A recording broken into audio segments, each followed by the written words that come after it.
A'udzu billahi minasyaitonir rajim. Bismillahirrahmanirrahim.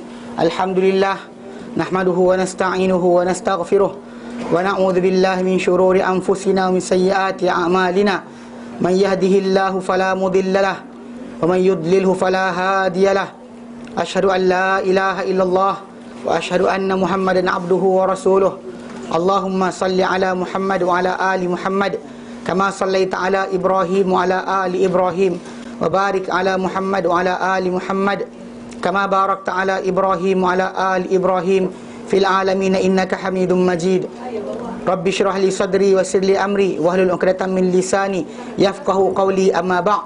Alhamdulillah, kita bersyukur kepada Allah kerana dapat lagi bersama-sama untuk kita meneruskan kelas pengajian kita berkenaan dengan ringkasan Sahih Imam Muslim. Kerana kita ambil buku ni yang diringkaskan oleh Imam Al-Qurtubi dan saya kata saya ambil ringkasan ini bukan kita ambil Al-Mundhiri atau Ibnu Munzir, kerana yang ini adalah yang paling antara yang paling terbaik daripada ringkasan. Bahkan sebahagian para ulama menyatakan barang siapa menghafal ringkasan Imam Qurtubi ini, dia macam seolah-olah telah menghafal seluruh Sahih Muslim. So dia pilih tajuk tadi berdasar kepada kepentingan.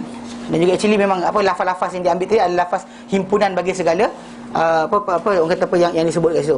Baik, jadi kita dah ambil itu, kita dah masuk pada bab 61 Itu berkenaan dengan bab syafaat Nabi SAW bagi orang-orang yang masuk neraka di kalangan orang yang muwahhidin, mengesahkan Allah Subhanahu Wa Taala. Ada orang yang masuk syurga, masuk neraka, tapi dalam hati dia ada iman. Maka ada lagi, masih ada lagi untuk dia kita panggil sebarang kita panggil harapan, ada harapan untuk dia masuk lagi syurga Allah Subhanahu Wa Taala.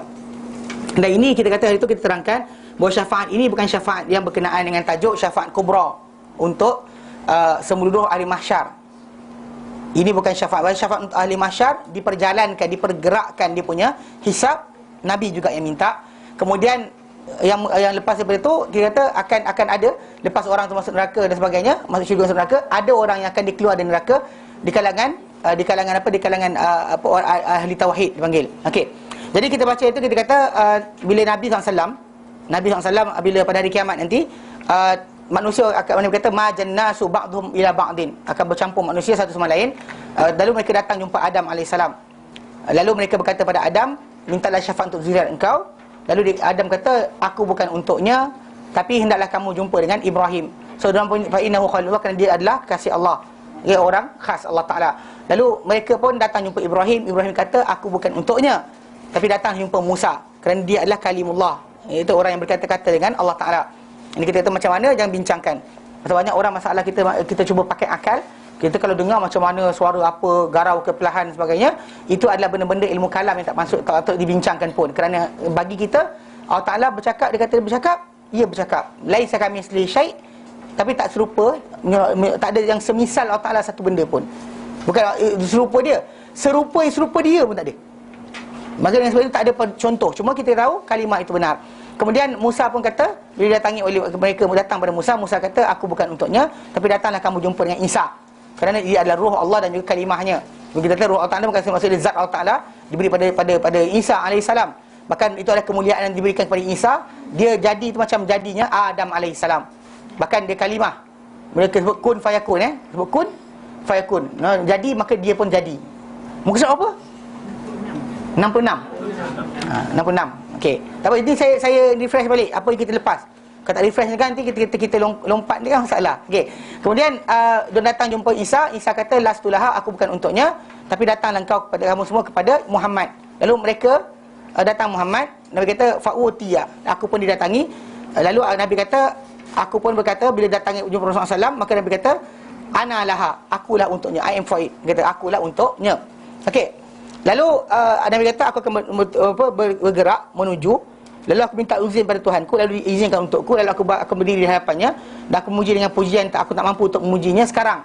Akan diilhamkan dia kepadaku kan, di hari nanti. Okay, jadi Nabi SAW ketika waktu berkenaan kan, dia berkata, bila Allah Ta'ala kata dia, ya Muhammad, wahai Muhammad, irfa' rasak. Okay. Yang ketika mana hadis yang kita baca sebelum ni, Rasulullah SAW dia akan sujud, puji Allah Ta'ala dalam sujud, dan disuruh angkat kepala, dan Nabi akan minta syafaat untuk umat ini, dan diperjalankan semua umat.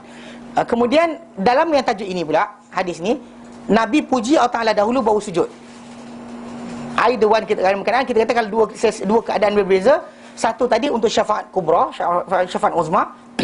Yang ini untuk mengeluarkan orang yang telah masuk neraka di kalangan orang ahli tauhid. Jadi Nabi kata, bila Allah Ta'ala kata, ya Muhammad, irfa' ra'sak, hey Muhammad, angkat kepala engkau. Qul yusma' laka, katakanlah akan didengar kepada engkau. Wasal tu'tah, mintalah engkau akan diberikan. Washfa' tu syafa', dan mintalah syafaat, engkau akan diberikan syafaat.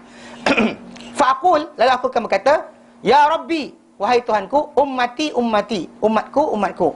Nah, ini berulang kali kita kata lafaz hadis Nabi yang Nabi kata umatku, umatku hanyalah berlaku di kiamat nanti, bukan ketika kematian. Banyak orang kita pakai sentimen benda ni. Kata Nabi nak mati, Nabi kata umatku, umatku. Sebenarnya itu sentimen untuk bawa cerita mereka nak. Yang bahkan dalam cerita yang kata tentang nak apa, tentang kematian tadi, dibuanglah karakter-karakter penting. Seperti Aisyah radhiyallahu anha dibuang. Letakkan hanya Fatimah saja, Ali dan sebagainya. Tak ada keluar orang lain. Habis. Orang yang tu je ada. Cara dia untuk sentimen. Jadi disebut mati, orang pun menangis ramai. Tak sedar kena tipu. Ini bahaya dia. Jadi konsep dia, kita kata Nabi SAW kata, aku akan cakap umati-umati di sana. Yang lebih penting di sana. Di sana tu yang penting. Maksudnya di situ akan ada penyelamatan untuk kita. Fayuqalu, dari kata Rasulullah SAW, intalik, bergeraklah. Faman kana fi qalbihi mithqalu habbatin min burratin aw sya'iratin min iman fa akhrij minha. Bergeraklah, pergilah, dia kata. Allah Ta'ala kata dia, pergilah. Faman kana fi qalbihi, maka sesiapa yang kana ada fi qalbihi, dalam qalb dia, kalbu dia, mithqalu habbatin, sebesar habbah, bijian apa? Min burratin, daripada bur. Burrah ni agak apa? Burrah ni macam jagung. Actually nak tunjuk gambar dia macam mana rupa dia. Macam gandum, bukan gandum, dia macam, bila ada terjemahkan gandum, ada kita apa, dia actually barley syair. Barley syair gandum dengan dia lebih kurang tak rupa dia? Lebih kurang kan rupa dia? Ketika tengah tumbuh tu lebih kurang apa, mana gandum macam panjang gitu, padi apa, barley pun macam tu juga. Ialah kita jumpa barley tu, yang barley, air barley tu dah proses. Ketika mula tu dia ada khas, dia ada sarung dia. Sarung tu dia kuning lah. Okey, jadi ada sebesar itu dalam hati dia, sebesar sebiji daripada gandum atau barley. Min iman, daripada keimanan. Ya. Fa akhrijhu minha, maka keluarkanlah dia daripada neraka berkenaan. Nabi berkata, fa antaliku, lalu aku pun bergerak. Fa'af'alu, lalu aku akan buat. Maksudnya keluarlah siapa yang dalam hati dia ada sebesar gandum atau sebesar biji barley iman. Fama arji'u ila rabbi, kemudian aku kembali kepada Tuhanku. Fa'ahmaduhu, lalu aku akan puji dia bitilkal mahamidi, dengan pujian berkenaan, pujian yang sama yang kita katakan bila Nabi ceritakan kisah ini pada para sahabat. Nabi pun tak tahu macam mana pujian berkenaan. Nabi kata akan diilhamkan kepada Nabi di hari akhirat nanti. Thumma akhiru lahu sajida, kemudian aku turun, jatuh kepadanya, kepada Allah Ta'ala, sajida, dalam keadaan sujud. Fayuqalu li, lalu dikatakan kepadaku, ya Muhammad, hey Muhammad, irfa' ra'sak, angkat kepala engkau. Qul, wa qul yusma' laka, dan katakanlah akan didengar kepada engkau. Wasal tu'tah, dan mintalah engkau akan diberikan. Washfa' tu syafa', dan mintalah syafaat, engkau akan diberikan syafaat. Fa'aqulu, aku pun kata, ummati, ummati, umatku, umatku. Fayuqalu li, lalu dikatakan kepadaku, intalik, pergilah. Faman kana fi qalbihi, maka sesiapa yang ada dalam hati dia, dalam kalbu dia, mithqalu habbatin, seberat timbangan, habbatin biji, min khardalin, daripada sawi. Habba khardal kan dia lagi halus kan, biji sawi, pernah tahu biji sawi?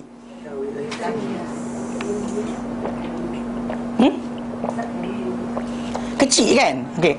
Min iman, daripada iman, fa akhriju minha, keluarkanlah dia daripadanya. Fa antaliku fa af'alu. Nabi kata aku pun bergerak dan aku pun buat. Thumma a'udu ila rabbi, kemudian aku kembali kepada Tuhanku. Fa ahmaduhu bitilkal mahamidi, kemudian lalu aku puji dia, memujinya dengan pujian-pujian berkenaan. Thumma akhiru lahu sajida, kemudian aku tunduk kepadanya sujud. Fa yuqalu li, lalu dikata kepadaku, ya Muhammad, hey Muhammad, irfa' ra'sak, angkat kepala engkau. Wa qul yusma' laka, sebutlah, cakaplah, akan didengar kepada engkau. Wasal tu'tah, dan mintalah akan diberikan. Wasfa' tu syafa', dan mintalah syafaat, kau akan diberikan syafaat. Fa'aqulu, laku kata, ya Rabbi, hai Tuhanku, ummati, umatku. Fayuqalu li, dikatakan kepadaku, intalik, pergilah. Faman kana fi qalbihi, maka bersiapa yang dalam hati dia adna, lebih kurang dari kurang, mana kecil dari kecil, min mithqali habbatin, daripada seberat timbangan habbah, biji, min khardalin, daripada sawi, lagi ringan dari biji sawi, min iman, daripada keimanan, fa akhriju minan nar, maka keluarkanlah dia daripada neraka, fa antaliku fa af'alu, maka aku pun bergerak dan aku buat. Okey, dia kata yang tadi kan, yang mana dalam tu orang ramai bercanggah pendapat berkenaan masalah bila Nabi minta kali pertama biji gandum, kemudian ataupun barley, kemudian biji sawi, kemudian kurang dari biji sawi. So jadi dia kata para pengarang buku kita, dia kata bercanggahan orang ramai berkenaan dengan iman ini, yang dikadarkan, iman ni dikadarkan dengan kadar, dengan ni. Sedangkan kita, bagi kita iman tu abstrak kan, tak boleh pegang. Kalau dijual pakai kilo, kita beli dah, kan? Jual ke kilo, pergi ke pasar mana? Pergi mana pasar ni? Pagi ni nak beli iman, kan? Kurang iman sikit rasa hari ni, kan? Kalau boleh iman tu diberikan dengan jarum, orang dah bagi dah. Mana ada kerajaan nak rakyat dia tak senonoh, kan? Kalau iman tu boleh diberikan pakai ubat, pakai pil, lama dah orang jual. Memang kita ada juga orang jual pil, kapsul iman ada, kapsul anak pandai dia kot. Anak pandai, suami dengan cakap, kan? Semua orang ada pil masing-masing. Tak, sebenarnya kita kata hati manusia ni mana ada dikawal dengan pil ataupun injection atau sekian, tak boleh. Khayali ya. Tapi untuk patuh taat, tidak. Kalau ada ubat berkenaan, semua negara akan beli, kan? Dapat bagi benda berkenaan, bagi je ubat tu, semua dengan cakap, jangan keluar, tunjuk perasaan, semua diam. Tak, ubat, kan? Siram dengan air, kena air tadi terus macam taat, sami'na wa ata'na. Siapa tak nak, kan? Tapi bila kita faham bahawa iman tadi adalah perasaan dalaman, dan macam mana dikadarkan dengan jumlah tadi? Okey, maka ada dikatakan, ada separuh ulama menyatakan ia adalah yakin. Yang dimaksudkan adalah keyakinan. Kan keyakinan manusia kan ikut kadaran masing-masing. Ada yang berat dia pasal apa, actually iman itu iman, kan? Tapi kadar banyak mana, maka orang kata yang dimaksudkan iman itu adalah yakin. Dan dilihat bahawa okey, dan dilihat bahawa pengetahuan, ilmu sah untuk kita katakan macam tu. Okey, wa ra'a annal ilma yasihu an yuqalu fihi innahu yazid. Mana kerana apa? Kerana iman itu bertambah dengan pengambil kiraan apa yang berlaku selepasnya ke atas hati orang beriman. Contoh macam lepas dia rasakan iman tu bertambah, kan dia rajin beribadat, jadi dia ada penambahan. Kemudian iman memang naik dan turun, itu betul, kita terima. Dan hadis semua kadar ada banyak mana, macam ditimbang, macam dinilai. Pakai ini pasal dalam hadis Nabi tadi, Allah Ta'ala beri kepada Nabi kadar dia besar biji gandum. Besar biji gandum atau barley, atau besar biji sawi, atau kecil biji sawi. So menunjukkan bahawa benda tu ada nilai, ada berat dia. Cuma kita kata dekat dunia ni kita tak dapat nak tahu benda berkenaan. Macam pahala kita mana buat kebaikan, menghadiri jenazah, kan? Jenazah kita hadir sampai disolatkan, atau kita hadir iringi ke kubur, atau kita tunggu sampai habis ditanam. Setiap itu ada satu kirat. Mana bila ditanyakan kepada para sahabat, ditanyakan berkenaan kirat tu apa, dia kata sebesar bukit Uhud. Lepas tu Ibnu Umar kata alangkah banyaknya kita terlepaskan pahala sebesar bukit Uhud. Kam tarakna, dia kata tinggal kita daripada kita terlepas pahala besar mengiringi jenazah sampai ditanam, sampai disolatkan. Dia ada 3 peringkat. Mana orang tu hadir dapat sekian, dapat 2, ni dapat 3. So kalau orang tu dapat hadir untuk mengiringi jenazah tadi, dia akan dapat pahala yang besar. Jadi besar tadi dibayangkan besar bukit Uhud. Soalannya sekarang besar bukit Uhud, tapi dia punya berat dia macam mana? Berat macam cotton candy ke? Berat macam batu ke? Berat macam besi ke? Wallah alam, kita tak tahu rupa dia, apa substance dia. Benda tu ada nilaian, ada timbangan di sana, tapi kita tak tahu rupa dia macam mana. Macam tu dengan iman sebenarnya. Mungkin di sini, di dunia ini tidak zahir mana iman orang tu besar mana. Bahkan kadang-kadang dia dapat dilihat pada action, tindakan. Mana dia takut Tuhan, bila nak buat benda haram dia rasa tergerak untuk tak buat. Itulah mungkin yang dikatakan sebagai iman. Tapi kadar dia kadang-kadang naik dan turun. Ada hari dilanggar je, kan? Ada hari dengan azan, astagfirullahalazim, kena azan ni, kena semayang ni, kan laju je. Lepas tu kan ada hari dengan azan tak kisah, Kan pasal apa tengah tengok cerita televisyen kan, cerita apa? Zehra. Apa dia? Akasia. Benda macam-macam benda ada. Kan? Macam-macam ada. Kalau budak kecil dia actually apa benda melalaikan manusia ni ikut umur. Budak-budak dia baginya Doraemon. Orang tua dia baginya benda sekian. Kan? Tak boleh sekian-sekian, tak boleh lompat-lompat menari payah-payah, dangdut. Untuk tua kan. Macam-macam kita. Konsep bila kita perhatikan balik kan. Benda-benda ni tadi kita kata kadar iman kita naik ni kita dapat rasa. Tapi macam manakah rupa dia, besar dia, kadar dia, timbangan dia, tak tahu. Tak tahu. Bahkan boleh hilang pergi. Ada masa dia datang, ada masa dia pergi. Kan? Dan juga diambil kira dengan apa? Kepenerusan hadirnya iman tadi. Dan dia berkurangan dengan apa? Berulang ya. Datangnya pada orang tu kelalaian. Banyak lalai ke atas hati seorang beriman, maka itulah akan datangnya kurangnya iman dia. Dan juga apa? Dan dia banyaknya dia meninggalkan ketaatan. Dan ini makul, ini logik. Tapi dalam masa yang sama tak dapat nak dibayangkan benda tu besar mana, saiz mana. Wallahu ta'ala mungkin di hari sana nanti Allah Ta'ala akan zahirkan tanda-tanda tadi kepada Rasulullah SAW. Sebab baginda nak bawa keluar orang tersebut daripada neraka. Kadar iman dia banyak mana, yang menjadikan zahir kepada Rasulullah adalah Allah Ta'ala. Dia tanda dia dengan macam orang yang beriman, dia tanda sujud dan sebagainya, akan dapat dilihat di akhirat nanti. Di sekarang tak nampak. Kan sujud banyak dah tapi tak hitam dahi. Payah juga tu kan. Ada orang tu sujud tak banyak, baru je sujud. Dia baru bertaubat. Kan? Baru bertaubat dia pergi umrah, dia tenyih kepala dekat marmar tu, hitam terus kepala dia. Yang ustaz ni lama punyalah semayang, tak pernah hitam dahi. Kan? Nak buat macam mana? Jadi adakah benda berkenaan? Tapi kita kata di hari akhirat nanti tanda tu akan nyata. Kata nur, macam kita ambil uduk kan. Sekarang tak zahir, tapi di hari akhirat nanti akan putih bercahayanya kawasan kepala kita, wajah kita dan juga kaki kita, tangan kita, kerana kesan air uduk. Sampai ke Abu Hurairah radhiyallahu anhu, dia pergi ambil uduk sampai dia basahkan sampai ke pangkal tangan, pangkal ketiak. Bila ada orang tegur dia kata kalau aku tahu kau nampak aku tak buat depan kau, dia kata. Dia kata aku harap-harap kalau boleh sampai sini Rasulullah kenal aku, dia kata. Cakap yang tu. Begitu dia kata asas dia buat benda berkenaan, kita kata perasaan dia saja. Tapi kita tahu bahawa itulah benda yang akan zahir di sana, bukan di sini. So sekarang ni kalau kita tengok tangan kita ada apa ke? Tak ada apa benda. Macam tangan awak ni tak cantik pun, kata wuduk tiap hari. Tak ada kan? Tak bercahaya pun tak ada cahaya. So bukan macam tu. Pasal di sana nanti akan zahir. Macam tu juga iman yang mana ada dalam hati seorang manusia tadi, di sanalah akan zahirnya rupa dia macam mana. Di sekarang ni kita kalau kat dunia ni zahir dengan action kita, tindakan kita. Mana jauhi dosa-dosa, mengejar pahala-pahala, itulah tanda kita percaya akhirat, iman, yakin tu ada. Jadi bertambah dengan perasaan kita bila kita buat ketaatan, berkurang bila kita tinggalkan ketaatan, buat kelalaian. So jadi benda tadi tapi tak ada rupa, tak ada fizikal. Tapi bila Allah Ta'ala kata kepada Rasulullah, pergilah dan sesiapa yang dalam hati dia ada sebesar atau seberat sebiji gandum atau bali dalam hati dia daripada iman, maka keluarkan dia daripada neraka. Atau yang kedua, sebesar biji sawi dalam hati dia iman, maka keluarkan. Ada kata lagi kecil daripada biji sawi, iman, maka keluarkan dia. Tapi macam mana nampak, Allah Ta'ala cerita tahu, di sana nanti akan zahir. Jadi dia kata jadi mana saja pengertian berkenaan dengan tadi bila orang tu kata keyakinan bahawa benda tersebut naik turun, nak bawa pada benda tadi hanyalah benda perasaan, tak. Bahkan dia kata, kerana dalam hadis Abu Sa'id Al-Khudri ada hadis yang lain di mana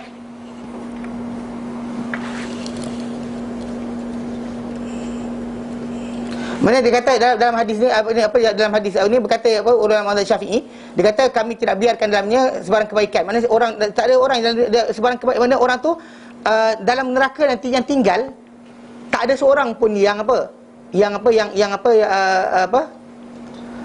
neraka nanti ditinggalkan orang yang dalam hati ada kebaikan. Mana kalau dia kata neraka tu masuk, orang yang dalam dia ada sikit kebaikan pun dia akan dikeluarkan. Kebaikan tadi kena ingat, dia bukan masalah goodness dari segi perbuatan, tapi adalah iman. Itu yang dimaksudkan.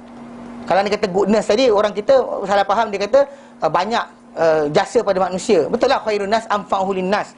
Mana manusia paling baik adalah manusia paling bermanfaat pada orang lain. Tetapi syarat iman itu adalah utama. Kadang-kadang kata orang tu bermanfaat, orang lain dapat faedah daripada dia, tetapi dia tak percaya Allah Ta'ala, tak guna. Semua amal dia akan kosong.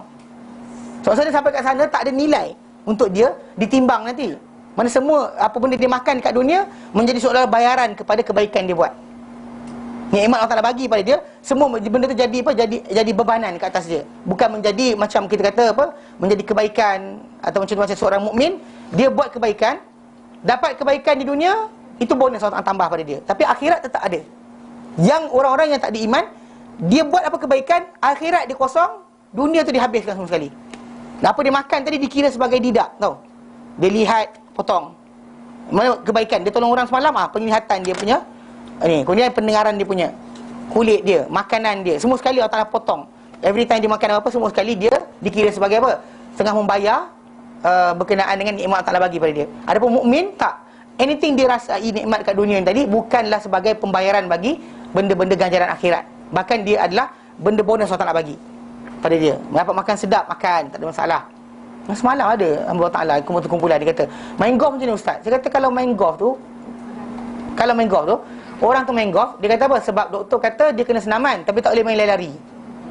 Dia tak boleh lari. Dia lari je, tulang pinggang dia jatuh ke, kan? Jatuh. Kan?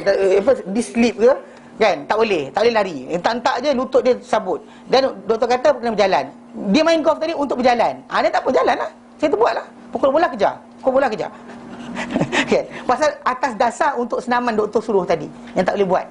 Nak suruh jalan dalam rumah, jalan dia kan pusing dalam rumah. Bini kata apa hal suami aku ni, kan? Dia pusing keluar masuk kan. Duduk dia diam, orang rimas kan. So jadi pergi jalan kat padang dia, tak ada masalah. Tapi konsep dia tadi kerana untuk dapat kesihatan, kerana senaman antara terbaik adalah berjalan. Betul tak? Itu atas dasar itu iyalah saya kata. Pasal dia orang kata nak kena buang kayu golf. Saya kata saya tak suruh buang. Kan? Pakailah, tak ada masalah. Kan berlatih pukul orang ke. Kan? So konsep dia macam kita ada asas dia. Memang kita kata benda tadi berasal pada niat. Jadi memang actually anything kita dapat nikmat kat dunia tadi, jangan, kalau kita mukmin, kita percaya di tanjah akhirat, dapat kenikmatan tadi pakailah. Pakai dalam keadaan apa? Berterima kasih kepada Allah Ta'ala. Tak ada masalah. Bukan maksud di Islam kita kata kepada anda, jangan makan nikmat dunia, bimbang akhirat dah habis. Itu untuk orang kafir saja. Faham tak? Bila mereka dapat apa sahaja nikmat kat dunia, apa sahaja kehidupan mereka buat, apa benda mereka gunakan daripada alat-alat pendengaran, penglihatan dan akal yang Allah Ta'ala bagi pada panca indera mereka, semua tadi dibayar bayaran langsung kepada apa benda perbuatan baik mereka buat. Adapun iman, orang mukmin tak, dia semua amalan kebaikan dia tadi, akhirat ada, dunia tadi sebagai apa? Kurniaan Allah Ta'ala. Akhirat ada, dia buat baik, sana simpan, sana disimpan. Jadi jadi dia kata bila dia kata tidak kami biarkan dari sebarang kebaikan, sedangkan Allah Ta'ala keluarkan sesudah itu sekumpulan besar daripada orang yang bercakap la ilaha illallah. Mereka ni beriman secara pasti, sekalipun mereka tak beriman dari segi sudut, mereka taklah iman sebenar-benarnya. Cuma ini pendapat lah dia kata, kerana mungkin orang lafazkan la ilaha illallah. The word la ilaha illallah tadi datang dengan hak-haknya. Faham tak? Dia bukan hanya pelafazan semata-mata. Kerana kalau setakat melafazkan, Abdullah bin Ubay Ibn Salul, golongan munafik pun tak lafazkan la ilaha illallah. Mana dilafazkan benda lain? Dia tak kata la ilaha selain Allah Ta'ala. Dia la ilaha illallah, Allah saja yang dikatakan sebagai Tuhan. Mereka tak lafazkan selain Allah Ta'ala. Namun begitu, Allah Ta'ala tak kira ada sebarang timbangan lafaz la ilaha illallah dia tadi. Macam kata-kata Firaun ketika dia nak tenggelam, surah Yunus kan. Dia nak tenggelam. Kan dia kata dia kata amantu, aku telah beriman billadzi amanat bi Bani Israil, dengan Tuhan yang diimani oleh Bani Israel. Tapi Allah Ta'ala kira kat situ sekarang mau kena buat. Engkau dulu engkar. Maksud dia ketika itu tak ada nilai kata-kata dia. Kalau sekarang ni kita kata seorang manusia tu nak bertaubat, dia pernah berhantu setan ke, dia buat apa benda sekalipun, maksiat apa besar sekalipun, bertaubat sebelum mati, jalan, tak ada masalah. Allah Ta'ala akan terima. Jangan takut, jangan bimbang berkenaan tersebut. Bahkan kita kata benda tu ada di antara attitude yang kita kena ada. Bila kita meminta keampunan Allah Ta'ala, kita kena ada attitude bahawa Allah Ta'ala memang akan terima, dan juga akan berikan kita keampunan. Memang akan berikan kita keampunan, akan berikan kita kepada kita kemaafan, dan juga berikan kita penghapusan dosa. Itu di antara memang perkara yang kita kena ada keyakinan. Jangan minta kepada Allah Ta'ala dan kadang kita tak yakin. Ni problem kita manusia ni macam minta tapi belum tentu dia maafkan. Jangan buat macam tu. Ataupun ayat macam ya Allah ampunkanlah aku kalau kau nak ampunkan, pun salah juga. Kalau kau nak ampunkanlah aku, itu salah. Pasal banyak orang kadang-kadang dia ingatkan bahawa benda tadi macam optional. Tak. Ketika kita minta kepada Allah Ta'ala, kita kena tekankan memang nak minta. Bukannya setakat ni, bahkan tahu Allah Ta'ala akan boleh memaafkan, mengampunkan. Minta pada dia dalam keadaan kita yakin kita akan diberikan pemakbulan. Bukannya kita minta dalam keadaan was-was ataupun ragu-ragu, tak boleh. Jadi kita kata memang masalah iman tadi, memang lafaz mulut semata-mata tak pakai sebenarnya. Tapi macam mungkin ada separuh orang tu kata dah sebut la ilaha illallah, lepaslah. Tak, pasal bukan semestinya jawapannya tu. Bahkan orang yang dilepaskan daripada neraka nanti pun ikut kadar siapa-siapa yang tak nak saja. Bukannya dengan syarat. Tahu tak syarat kita? Syarat Allah. Dia nak keluarkan, dia keluarkan. Dia kata yaghfiru liman yasha, yu'adzibu man yasha. Yaghfiru liman yasha. Dia ampunkan siapa dia nak, dia azab siapa dia nak. Kan itu sebab kenapa ada kaum golongan dalam hadis yang Muslim kita baca itu, ada golongan manusia yang takkan dibersihkan Allah Ta'ala. Golongan yang kita kata dia buat dosa, ke ahli tauhid masuk neraka, dosa dia akan dibakar, dia badan dia akan dibakar ikut kadar dosa dia. Kemudian dia akan dikeluarkan. Macam tadilah. Namun begitu ada orang yang tidak akan dikeluarkan. Pasal Allah Ta'ala takkan maafkan dia, takkan bersihkan dia. Mana dia tak bersih, dosa dia ada takkan hilang. Macam orang yang melafazkan la ilallah tapi takkan dapat keampunan. Itu kena jaga juga bab ni. Pasal kita lafaz hanya la ilallah saja, lafaz itu memang kita atas dasar muamalah, kita kena layan orang tu macam muslim lah. Macam kita kata yang berlaku pada kisah Usama bin Zaid. Kan dia bunuh orang yang kata la ilaha illallah, dia bunuh juga. Nabi marah dia. Nabi kata kenapa kau tak kenapa tidak sebelum kau datang bawa dia datang sini? Kenapa kau tak belah jantung dia untuk tengok apa dan tu adakah iman ada tidak? Dan Nabi kata pada dia, macam ni kau nak buat dengan la ilaha illallah pada apabila dia datang hari kiamat nanti. Nabi pressure dengan kata-kata tadi sampai dia kata aku tak pernah mimpikan untuk baru saja masuk Islam dengan hari berkenaan kalau boleh. Pasal tak nak dosa berkenaan ada beban kat atas dia. Pasal Islam ni menghapuskan semua dosa. So kalau dia kata kalau boleh diharap barulah masuk Islam hari tu, supaya dosa kesilapan dia membunuh seorang yang mengatakan la ilaha illallah tadi tidak ada ke atas dia. Tapi dah berjalan-jalanlah, tapi minta ampun, Allah Ta'ala akan ampunkan. Cuma atas dasar Nabi marah dia kerana Nabi pernah tawar pada bapa saudara Nabi, iaitu Abu Talib yang bantu dakwah Rasulullah banyak. Nabi bagi dia tawaran. Tawaran dia adalah sebut saja la ilaha illallah, aku hujah untuk engkau dengannya di hadapan Allah Ta'ala nanti. Dengan hanya the word la ilaha illallah. Tapi dia punya uncle tak nak sebut. Pasal dia Abu Talib tak nak sebut. Dia tulis kanan tulis kiri, akhirnya dia kata aku di atas agama atuk nenekku. So, jadi memang kita kata pelafazan tadi itu kita kata masih tergantung kepada ketentuan Allah Ta'ala. Bukan hanya lafaz semata-mata. Kan lafaz tadi dengan meaning dia, dengan pengertian dia. Hanya sebut la ilaha illallah tadi bukan menjadi syarat. Tapi kita kata kerana pengertian hadis tu bukan macam tu. Kerana banyak orang munafik melafazkan la ilaha illallah tapi tidak menjadi sebarang orang kata apa kebaikan untuk diri dia. Okey. Dia kata dan apa mereka okey. Kerana itu dia kata kerana itu Allah Ta'ala firman bila lepas di hujung lepas daripada Nabi minta umatku dan Allah Ta'ala bagi satu persatu, di hujung tu disebut berkenaan dengan orang yang sebut la ilaha illallah. Kita akan baca kejap lagi yang menunjukkan bahawa benda tadi dikira sebagai antara tanda iman, ya. Dan begitu kita lah dengan apa yang seiring dengannya, bukan hanya lafaz sahaja. Kerana kalau lafaz sahaja, takkan Allah Ta'ala jadikan orang berkenaan pelafazan dia saja menyamai dengan apa? Dengan apa dalam hati dia. Kerana ikutkan yang pertama tadi kan, hati. Yang kedua, hati. Yang ketiga kan hati mana? Ini sebesar gandum, sebesar zarah iman dia. Memang kita kata iman itu berapa cabang kan? Cabang banyak. 60 cabang, 70 cabang. Paling tinggi kata-kata la ilaha illallah. Paling rendah menjauhkan apa-apa yang menyakiti orang daripada tengah jalan. So ini nampak tengah jalan menyakiti orang, kita alihkan. Itu iman juga. So ini amal kebaikan itu adalah iman. Tapi kata-kata la ilaha illallah tadi dengan syarat-syaratnya. Bukan hanya dengan lafaz sahaja. Sekarang dia kata orang bukan Islam kata, saya boleh masuk Islam tak? Saya boleh masuk syurga tak? Boleh. Bila you nak mati nanti you sebut la ilaha illallah. You can teach them like that. Kita dah ajar macam tu. Kan memperbanyakkan orang masuk syurga. Kan baik. Tapi bukan macam tu cara dia. Dan bahkan itu kita kata perbezaan di antara Islam ini. Kita kata Allah Ta'ala jadikan orang yang beriman, yang belajar, yang tahu, yang beramal, takkan sama dengan orang hanya melafazkan saja. Hati itu pengiringan. Pasal Islam tadi mesti bersama-sama dengan amalan hati, bukan hanya amalan lisan. Sebab kenapa walaupun dalam hadis ni kita baca tadi, Allah Ta'ala kata aku akan keluarkan siapa-siapa yang berkata la ilaha illallah. Okay, dan pengeluaran mereka ini menggambarkan dengan dikeluarkan nanti dari akhir nanti akan dikeluarkan satu kaum daripada syurga yang mereka tak pernah buat sebarang kebaikan sama sekali. Tapi kaum tadi tu bukannya semua yang bercakap. Allah Ta'ala, macam kita kata, macam kita ada beras dalam apa? Dalam tong, genggam, kita keluarkan. Apa yang keluarlah. Yang lain tinggallah. Tanpa pemilihan, tanpa pengasingan, tanpa ini keturunan mana, ini anak siapa, tak ada. Dikeluarkan macam tu saja. Dalam hadis yang kita apa macam tu, Allah Ta'ala kata la ukhrina man qala la la ilaha illallah. Aku pasti akan keluarkan daripada neraka tu siapa-siapa berkata la ilaha illallah. Dan mengenai pengeluaran mereka ini digambarkan dengan apa sabda baginda SAW, fayuqbadu qabdatan, lalu akan digenggam satu genggaman daripada neraka, fayukhriju qauman, lalu dikeluarkan, dia mengeluarkan satu kaum, lam ya'malu khairan qattun, yang tak pernah buat kebaikan sama sekali at all. Tapi pemilihan tadi berdasar pada apa? Allah Ta'ala, bukannya kita. Bukan itu sebab kenapa kita kata akan selamat, sebab tak. Dia berdasar pada apa yang Allah Ta'ala berikan. Siapa nak keluarkan, dia keluarkan. Siapa yang nak kekal, dia kekalkan. Ya, digambarkan. Dan ini adalah pendapat paling benar. Maksudnya iman tadi tu, sebenarnya kata-kata mulut tadi pun, dia bukanlah pengertian macam yang kita faham, masyarakat kita macam apa, sebut Allah. Macam masyarakat kita ni ada jadi kes kan, macam kadang solat tidak, tapi insya-Allah akan selamat. Maksud tak? Kan?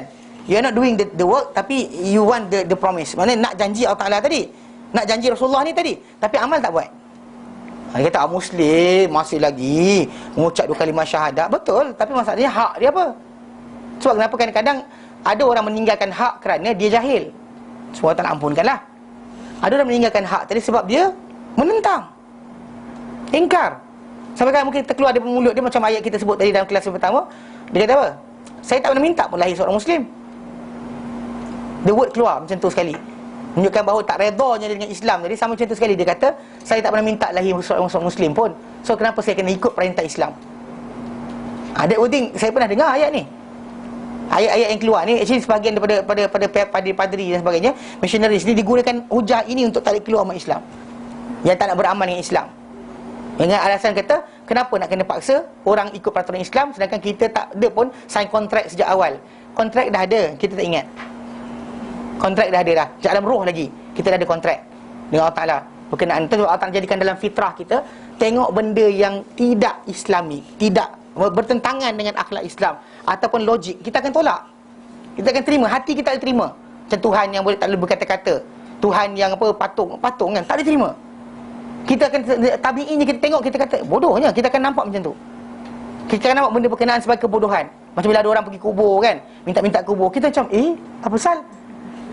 Kita tak belajar agama tinggi pun. Kadang-kadang semua orang saya jumpa kan, saya cerita benda, tak tengok dari reaksi dia. Dia kata, apa ni nonsense, dia kata. Kan, dia nampak macam tu. Dia automatically dia nampak benda tu sebagai buruk, sebagai apa, membuat associate pada Allah Ta'ala. Dia tak nampak benda tu bagus. Sedangkan dia tak belajar agama tinggi. Pasal apa? Pasal Allah Ta'ala jadikan itu fitrah dalam hati manusia. Dia tak boleh terima benda berkenaan. Tak boleh terima Tuhan yang pergi tandas. Itu yang dalam Quran Karim Allah Ta'ala nyatakan,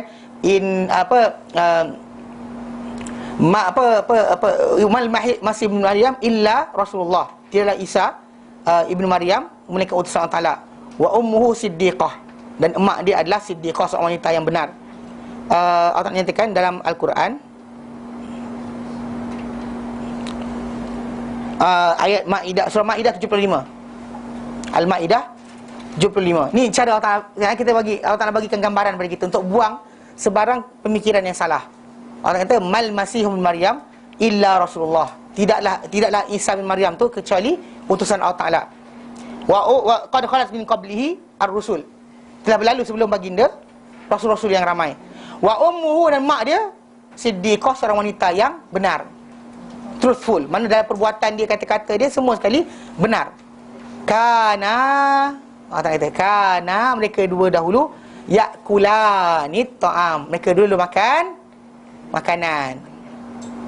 Allah Ta'ala kata makan makanan, orang kata apa masalah dia? Sebab lepas makan makanan orang akan pergi toilet. So you can accept Tuhan pergi toilet. Okay. Allah kata undur, lihatlah macam mana kaifa nubayyinul ilahumul ayat, macam mana kami terang kepada mereka ini tanda-tanda, bukti-bukti, membenarkan balik apa yang benar, menyalahkan apa yang salah. Thumma anzur kaifa Thumma anzur anna yufakun. Kemudian lihatlah macam mana mereka buat pembohongan. Nampak?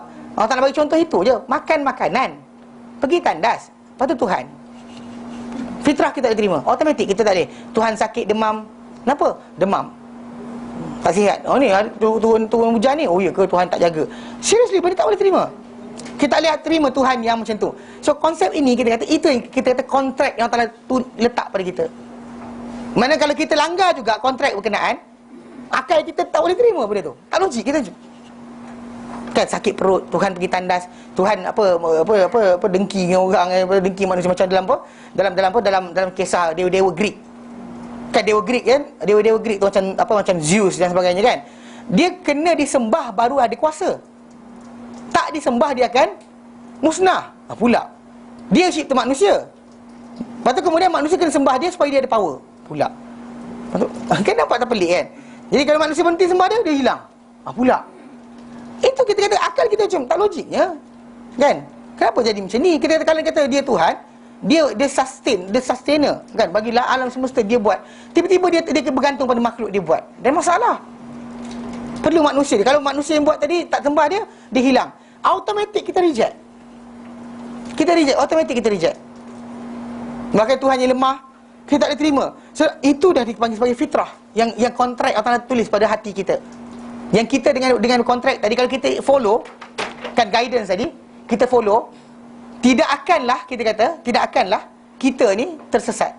Bahkan kita akan apa tahu? Terus berjalan di atas benda-benda. Bahkan kita sampai kepada Islam. Tapi kadang kata orang tak ikut guidance tadi, dan salah siapa? Salah dia lah. Allah Ta'ala bagi dah kontrak tadi kepada dia. So kadang-kadang kata-kata macam tu terkeluar daripada manusia. Kadang lafazkan la ilaha illallah. Macam yang dulu saya ingat ada kes orang hantar WhatsApp yang kata cikgu surat daripada satu keluarga tadi, satu bapa tadi tak bagi anak pakai tudung. Betul, di Putrajaya. Dia actually benda tu dapat ada orang zaman sekarang cepat. Cikgu-cikgu ni menyampah dengan benda, dia tangkap gambar cek dia hantar. Sampailah ada WhatsApp. Mana guru tadi, bapa tadi, dia kata saya ingatkan Putrajaya ni dah moden, rupanya kolot lagi. Sebab anak dia pakai tudung kena kesorok-sorok. Nampak dia pakai tudung, dia hantar surat pada sekolah, tak benarkan anak dia ikut sebarang pengajian Islamik dan sebagainya. Kerana dia kata benda tu berkaitan religion, dia kata tak nak sekolah ambil campur. Kalau saya pengetua, saya halau budak sekolah tu. Kau ambil anak kau, ajar sendiri. Kan? Apa saya buat hantar sekolah? Kita ada sistem. Dia bukannya lebih special dari orang lain untuk dapat pengecualian. Kecuali kalau dia allergic, ajar je Allah, lepas tu dia melupa mati. Dia kita saja dia. Itu tajuk lain, macam kita pemakanan lah. Kan itu ada speciality. Makan tak boleh makan kacang nanti allergic. Ada tak tahu makan kacang. Itu betul dia. Dengan nama Allah Ta'ala je, dengan Islam je, anak dia akan sawan. Ada masalah lah pula. Itu kita bincang kemudian. Pengecualian kerana dia cacat. Soalan anak dia cacat ke? Tak cacat, sempurna. Tapi apa sahaja tak boleh ajar? Kerana anak saya special. Special ke cacat? Soalan kan tanya pasal dia ada idea macam tu.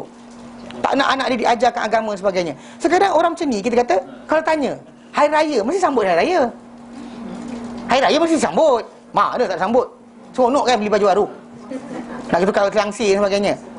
Puasa. Tapi agama ni, itu kita kata, tuntutan la ilaha illallah tadi duduk mana? Agak-agak di mana duduknya la ilaha illallah dia? Kita tak tahu. Itu kan sebab kita kata, kadang-kadang Allah Ta'ala berikan keampunan dan sebagainya kepada manusia tadi. Mungkin yang golongan ini, mungkin golongan lain, tapi sebenarnya berkenaan dengan orang yang akan tinggal dalam hati dia iman untuk Nabi keluarkan. Sebesar gandum, atau sebesar barli, atau sebesar biji sawi, atau lebih rendah biji sawi, hanya dengan taufik Allah Ta'ala. Sebab asas kita dah ada. Asas dia apa? Dalam surah Al-Baqarah, ayat berkenaan dengan ayat kursi. Allah kata, man dzalladzi yashfa'u indahu illa biizni. Man, tak ada sesiapa yang boleh memberi syafaat di sisi Allah Ta'ala kecuali dengan izinnya. Kata nak izinkan dan keluarlah orang berkenaan. Bukan dengan sebab kita yang nak, tapi sebab Allah nak. Maka dengan sebab itu, siapa-siapa yang dah hati, macam itulah kita iman tadi kan, bukan timbang pakai kilo, pakai liter, pakai sekian. Tapi bila Allah Ta'ala kata pada Nabi, keluarkanlah siapa-siapa dalam hati dia ada sebesar gandum, atau sebesar barli, atau sebesar biji sawi, atau kurang itu, iman. Saya kata, mana nampaknya? Di belah mana tanda dia? Nampak teropong. Endoskop ke? Ada tak? Di mana? Keluar. Tak ada. Benda tu direct dia tengok dan dia tahu siapa.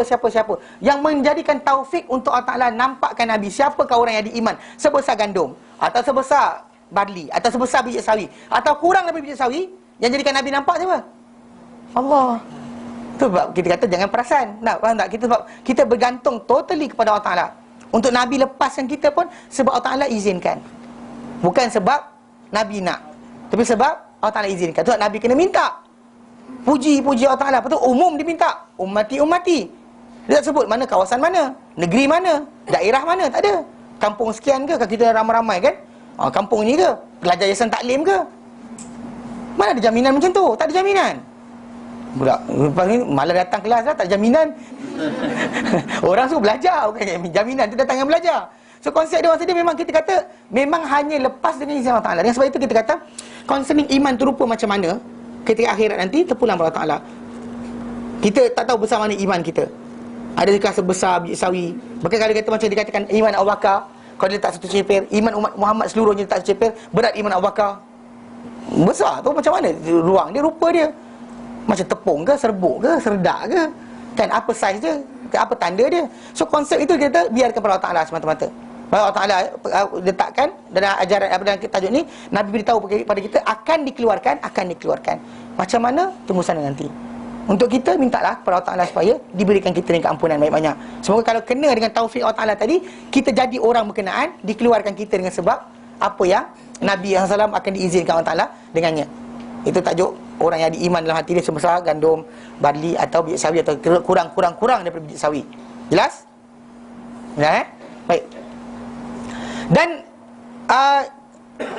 bila kita nak faham macam ni, kata kerana bila jelas pada kita bahawa pentakwilan bahawa hadis ini, iman di sini dilafaz kepada amalan hati sebenarnya.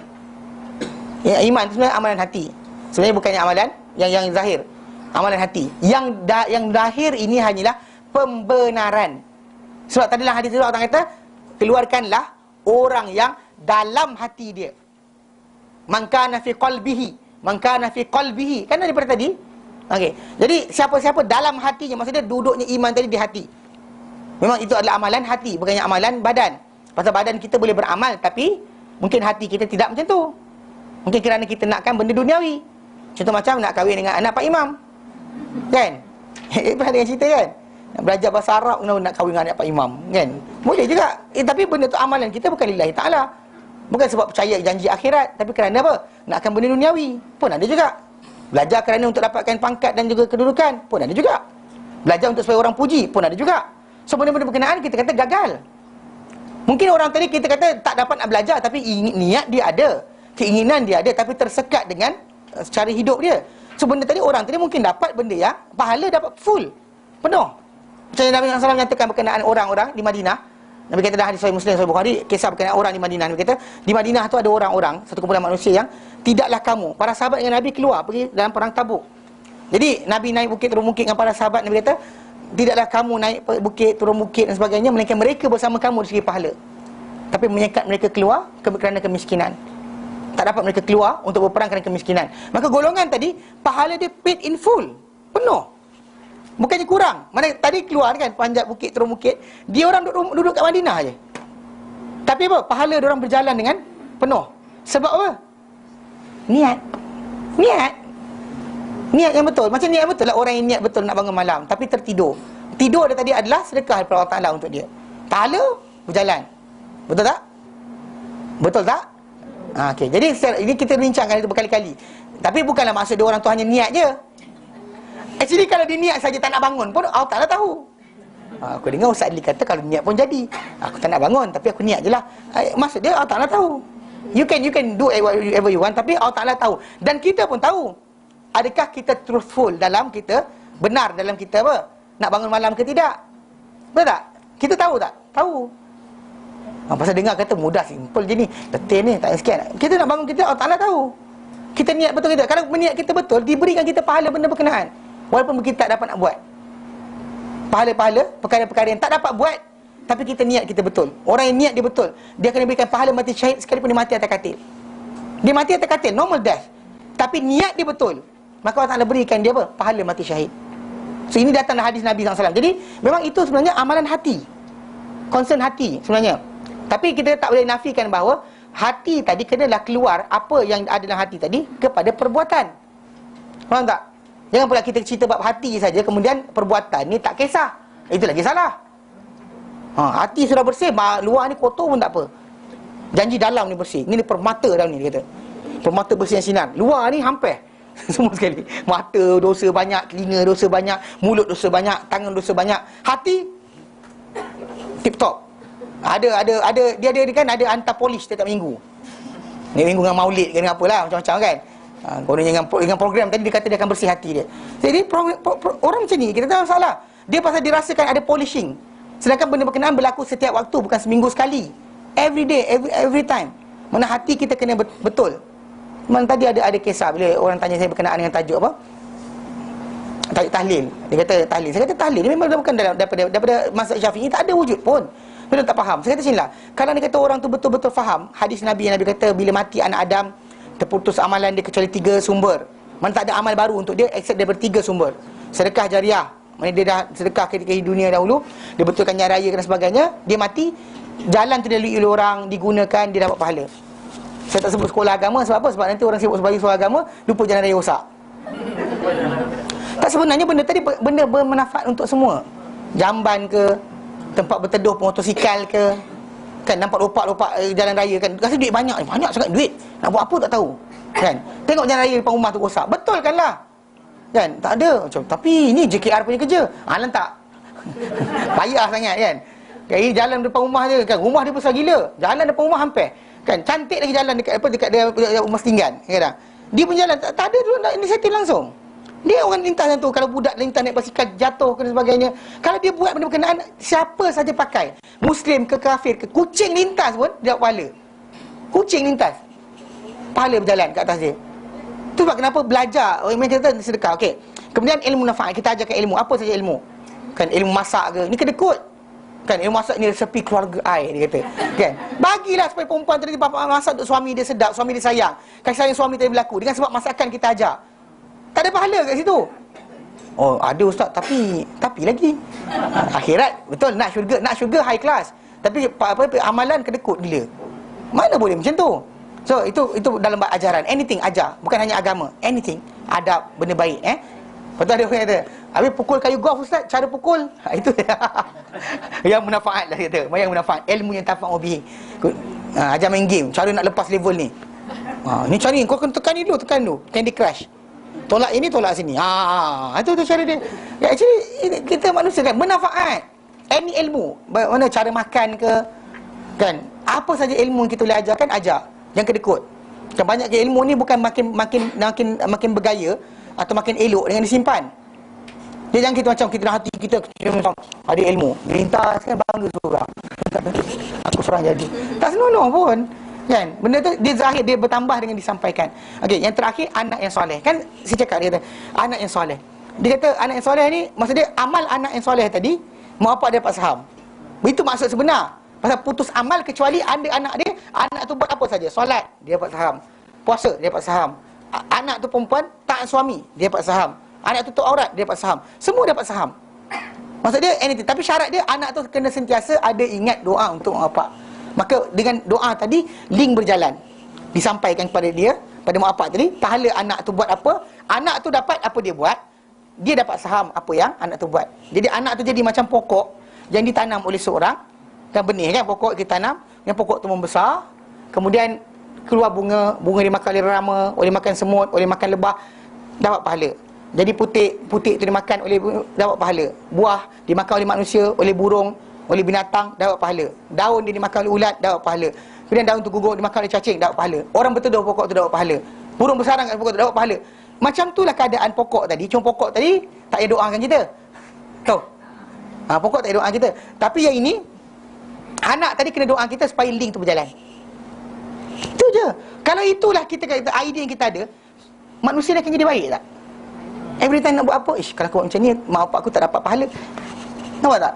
Lebih baik daripada dia buat setahun sekali, kenduri tahlil untuk mak dia, tapi lepas tu lupa gila. Tak ingat langsung. Duduk depan televisyen, mengadap televisyen, kalau aku cepat ni pergi semayang, mak bapak aku dapat pahala. Nampak tak? Kalau kadang-kadang dia kata benda tu dia akan jadi penjana untuk apa? Kebaikan yang banyak kepada seorang manusia tadi. Bahkan anak tu dia akan sentiasa nak buat baik supaya apa? Makin banyak pahala dapat pada mak bapak dia. Betul tak? Di samping dia tak lupa doakan lah. Jangan lupa doa. Berhenti doa, putus. Itu maksud sebenar hadis tadi. Sebab tadi kalau dia kata, kadang-kadang benda macam ni kita menjana seorang jadi baik, lebih baik daripada benda-benda yang kita fikirkan oleh orang ramai. Tapi sebenarnya masalah amalan hati lah. Amalan hati. Benda physically apa dibuat oleh anak tadi, semua mak bapak dia dapat.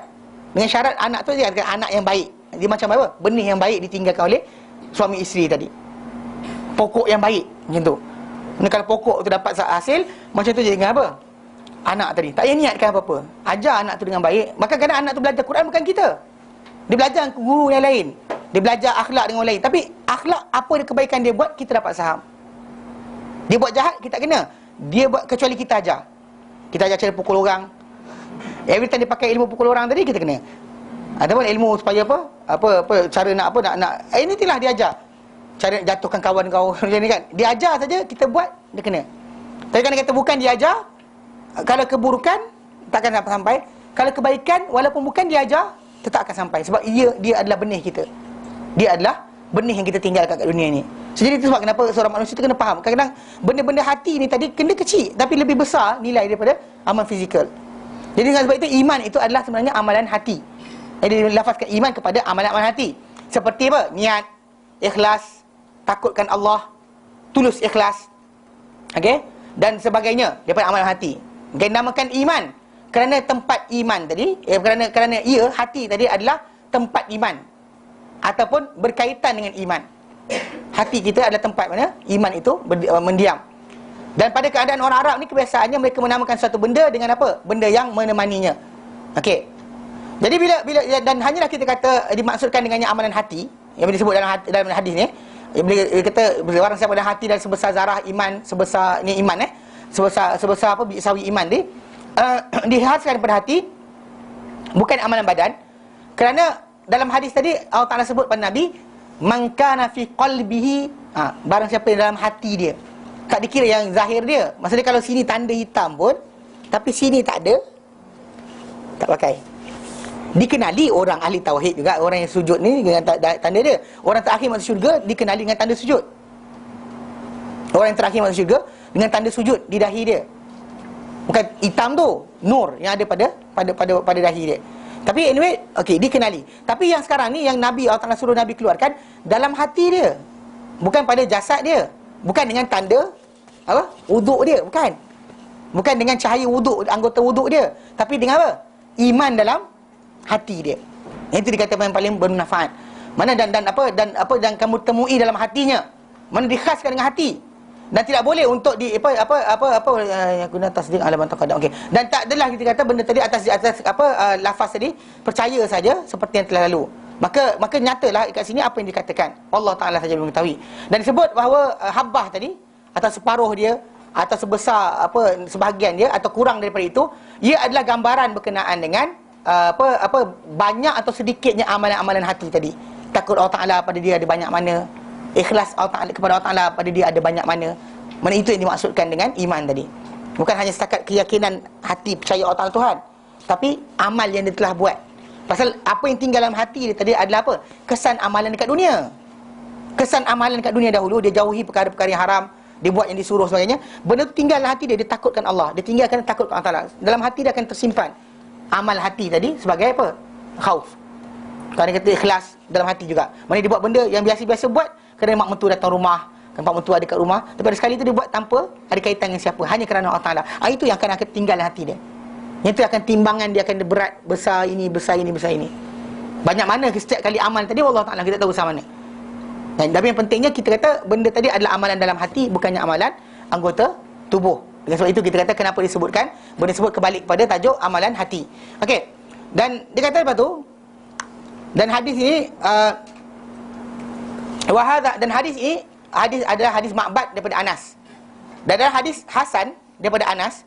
Dia kata summa arji'u ila rabbi, aku akan kembali pada Tuhanku fi rabi'ati. 3 kali Nabi pulang. Nabi balik ke kali pertama Nabi minta Allah tak nak bagi siapa-siapa sebesar biji gandum atau sebesar biji barli dalam hati ada iman, keluarkan. Kedua, biji sawi. Ketiga, kurang daripada biji sawi. iman, keluarkan. Itu tiga kali. Kali keempat, dia kata, dalam riwayat ini tambahan daripada Hasan bin Hasan, dia kata, "Tsumma arji ila rabbi," aku kembali pada Tuhanku, fi rabi'ati, pada kali yang keempat. Fa ahmaduhu bitilkal mahamidi, lalu aku akan puji dia dengan pujian-pujian berkenaan. Tsumma akhir lahu sajida, aku tunduk pada dia sujud. Fa yuqalu li, lalu dikatakan kepadaku, "Ya Muhammad, hey Muhammad, irfa' ra'sak, angkat kepala engkau. Wa qul yusma' laka, cakaplah, maka akan didengar kepada engkau. Wasal tu'tah, mintalah akan diberikan kepada engkau.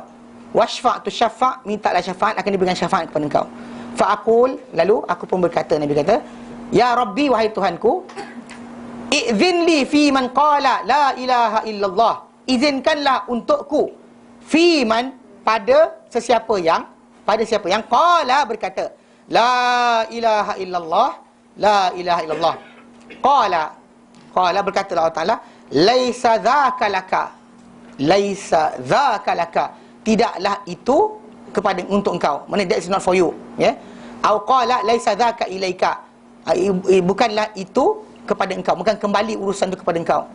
Walakin, akan tetapi, wa izzati, demi kekuasaanku, wa kibriyai, atau kemuliaanku, wa kibriyai, kebesaranku, ketinggian kebesaranku, wa azamati, keagunganku, wa jibriyai, dan juga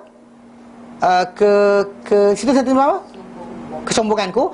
La ukhrijanna, aku pasti akan keluarkan, man qala, sesiapa yang berkata la ilaha illallah, siapa yang berkata la ilaha illallah. Okay, jadi al-izzah, al-quwwah, al-ghalabah, daripadanya Allah Ta'ala nyatakan wa azzani fil khitab. Dan surah Sad ayat 23, maksud dia menewaskan. Pasal dalam kisah surah Sad tu, kisah Nabi Daud, dua orang datang mengadu pada dia. Seorang tu ada seekor kambing, seorang lagi 99 kambing, dan seorang lagi tu yang minta 99 ekor kambing tu, dia minta kambing seorang lagi, dan dia menang dalam hujah. Jadi wa azzani tu azza, maksud dia menang. Ghalabani, dia tewaskan aku, dia menang ke atasku dalam hujah. Dan azza syai' idza qalla. Okey. Dan bila apa benda tu, dan azza syai' sukar pun dia juga, ataupun jarang. Bila mana benda berkenaan hampir-hampir tidak ditemui seumpamanya. Azza ya'izzu, yang aziz kan. Macam dalam ayat yang apa? Ayat yang orang kata terima kasih tu untuk apa? Laqad ja'akum rasulun min anfusikum. Surah apa? At-Taubah ayat 118. Biasa amal dia. Okey. Okey. Kan ayat tu kan apa, orang kata laqad ja'akum rasulun rasul min anfusikum azizun alaihi ma anitum. Sukar, berat. Aziz tu ada maksud berat, payah pun dia juga. Okey. Dia mengata apa, dia actually berat ataupun sukar, payah punya juga maksud itu. Maka dalam apa, bila Allah nyatakan dalam surah Fatir ayat 16, Allah kata la laisa dzalika 'ala Allah bi aziz. Aziz maksudnya sukar atau payah. Mana payah, sukar, itu maksud lainlah aziz. Tapi dekat sini dia ambilkan kebesaran, demi kebesaran, demi keperkasaan, demi kekuasaanku, aziz, okey. Dan maka orang yang dikatakan sebagai aziz, macam pembesar tadi kan, orang mulia tadi, dia muliakan sebab kuasa yang dia ada. Sebab kuasa yang dia ada, Baik. Jadi dan izzah Allah Taala ni adalah apa? Kekuasaannya, dan juga untuk apa? Untuk menguasai segala pemerintah-pemerintah yang menentang sebagainya. Dia lagi tinggi daripada segala-gala pemerintah. Mana-mana pemerintah yang tyrant, Allah Taala lagi besar daripada orang-orang berkenaan. Dan kekuatan dia yang perkasa, yang kuat. Okey.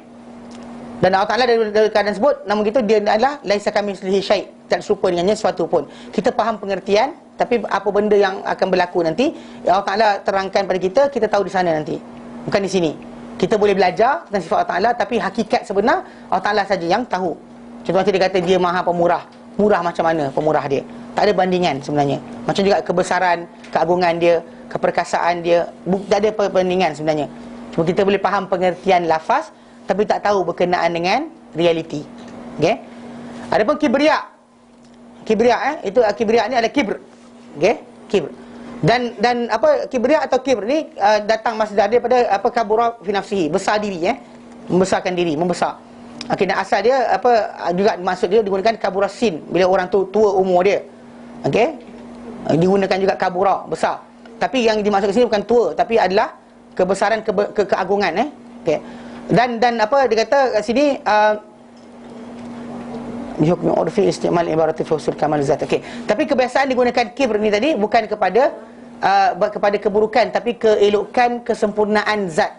Bukannya kepada tajuk tua umur. Faham? Dan maksud dia dan maksud dia dia memastikan tingginya dia mengatasi segala yang selainnya. Maksud dia bila kita kata kibr besar, sombong, tapi maksud dia kalau dikata pada manusia buruklah, kan? Buruk. Kalau manusia pakai benda ni, sombongnya orang ni. Tak elok. Besar diri, tak elok untuk manusia tu besar diri, berbangga diri. Tapi Allah Taala dia bercakap atau dia berkata benda tu itu layak bagi dia. Sebab dia memang memiliki segala kesempurnaan. So apa-apa yang macam Allah Taala besarkan diri dia, aku lain maha kuat, aku lain maha sekian, itu memang layak bagi dia, tak layak bagi kita untuk kita kongsi sifat tadi. Dari sinilah dilarang sifat apa sifat kibr ni tadi dilarang dan dianggap buruk kepada selain Allah Taala pada hak kita. Tapi wajib pada hak Allah Taala pasal dia yang memiliki segala-galanya. So pembesaran kedudukan dia sebagai Tuhan segala makhluk dan juga raja segala raja adalah layak. Okey, layak. Ini demi kebesaran dia, pembesaran diri dia. Dan dia ini adalah pembesaran dia adalah kesempurnaan hakiki yang mutlak yang tak sah melainkan pada Allah Taala saja. Dan kesempurnaan yang lain hanyalah sejarah nisbah. Itu raja tadi kaya. Orang ni kaya sebab kuasa dia. Orang ni besar diri sebab kedudukan dia.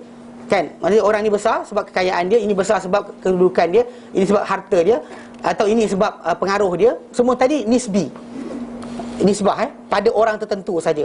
Contoh macam sultan negeri tertentu dimuliakan di negeri dia je. Cara dia pergi negeri lain, macam orang lain anggap dia orang ada sultan lain. Faham tak? So jadi konsep berkenaan dengan kebesaran seorang tadi nisbah. Negeri mana, tempat mana untuk dia besar diri. Okey. Dan actually nisbah ni Allah Taala adalah ni, dan juga kebesaran Allah Taala, keagungan dia. Mana wa azamati, keagungan dia. Maksud dia azim ni, maksud dia adalah dikatakan dia sama juga macam kibr. Azamah dengan kibr itu hampir pengertian yang sama. Okay, hampir pengertian yang sama. Tapi yang azim ini actually lebih digunakan contoh macam kibr ni pada diri dia. Azamah ni kepada yang lain, ke atas yang lain. Mana kalau kibr ni kan bila dia kata kibr ni sombong ni kan. Biasanya orang yang sombong ni pada diri dia je. Dia tak sampai pada orang lain. Maksud dia sini, orang lain tak tentu lagi pandang dia bagus, tapi dia mungkin syok sendiri. Okey, tapi yang azamah, kebesaran ni memang dia maha agung, maha besar ke atas yang lain. Azim. Kan bila dia kata azim ni biasa digunakan macam apa untuk pembesar negara dan sebagainya, ini kan azim. Kan pembesaran, mengagungkan pasal orang tu dihormati, diberikan respect pada pihak yang lain. Dan kibriya dan jabarut, jabarut ni actually lafaz yang jabar ni biasanya dikenakan kepada lafaz yang menewaskan musuh dengan kekerasan. Jabar yang dulu pernah dengar apa, something. Pernah dengar kan lafaz tu? Itu menunjukkan pengertian itu sebenarnya. Tapi bagi Allah Taala layak, bagi kita tak layak. So kita kalau contoh macam kita diplomasi gunakan kelembutan, kita ajak orang dengan diplomasi, dianggap bagus. Kalau kita ajak orang dengan kekerasan, dianggap buruk. Bagi Allah Taala dia buat benda berkenaan layak. Faham? Macam benda tadi kan, kalau dia menewaskan musuh dengan kekerasan, tak beri peluang langsung, habis hancur semua sekali. Kaum Ad, kaum Samud, mana ditinggalkan? Kaum Nabi Nuh AS, satu bumi ni ditenggelamkan. Itu ditunjukkan kebesaran dia, mana keagungan dia, kesombongan dia. Tak ada siapa yang layak untuk buat macam tu. Dia layak, tapi kita ni tak layak. So, jadi dengan sebab itu dia kata dia akan keluarkan dengan kebesaran, keagungan, kesombongan dia akan keluarkan sesiapa yang berkata la ilaha illallah, siapa-siapa yang dia nak. Faham tak?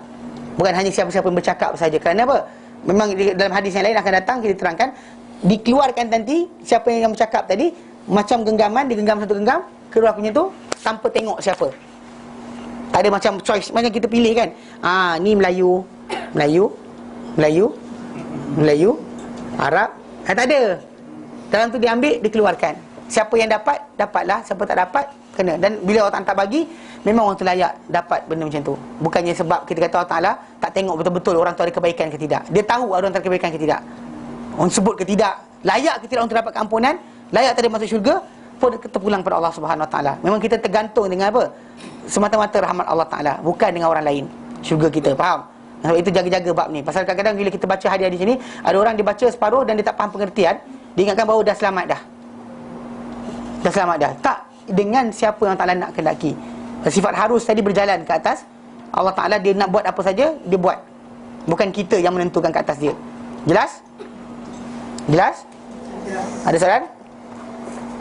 Ustaz, makna kan dari hadis ni, makna walaupun orang tu tak solat, makna dia boleh dengan izin Allah juga dia boleh keluar dari syurga. Betul. Keluar dari neraka. Betul. Kecuali syirik je lah kan. Syirik tadi dalam tak ada iman lah. Iman tak dikira lah. Cuma tadi itu dia kata masih terbuka. Dengan sebab itu kita atas dasar kita pandang orang, kita kena kata kalau tak nak ampunkan, tak ampunkan dia. Atas dasar orang itu sendiri, dia kena belajar, bukan semesti dia lepas. Faham tak? Dia dua aspek. Jangan kita pegang satu je. Kalau kita pegang satu skop, contoh masa kita pandang orang, kita jatuhkan orang sebut tak semayang, Jahanam. Kita tahu mungkin dia akan bertaubat, Allah Ta'ala beri taubat pada dia, Allah Ta'ala ampunkan dia. Kita pula sangkut, boleh jadi kita sangkut. Ya? Tapi atas dasar kita pandang dia, kita hormati dia sebagai manusia. Tetapi dia sendiri kena jaga bahawa diri dia jangan sampai jatuh pada kemurkaan Allah Ta'ala. Tak boleh dikata macam kalau nak lepas juga. Bukan macam tu. Tak usah semayang, tak boleh pula. Kita tak boleh macam tu. Pasal kita kata memang tergantung kita pada rahmat Allah Ta'ala. Dan Allah Ta'ala izinkan dilepaskan. Itu je. Ya, baik, kita berhenti kat sini. Wallahu ta'ala alam. Wa sallallahu ala sayyidina Muhammad wa sallam alhamdulillah alamin. Subhanallah, alhamdulillah, astaghfiruka wa atubu ilaik. Assalamualaikum warahmatullahi taala wabarakatuh.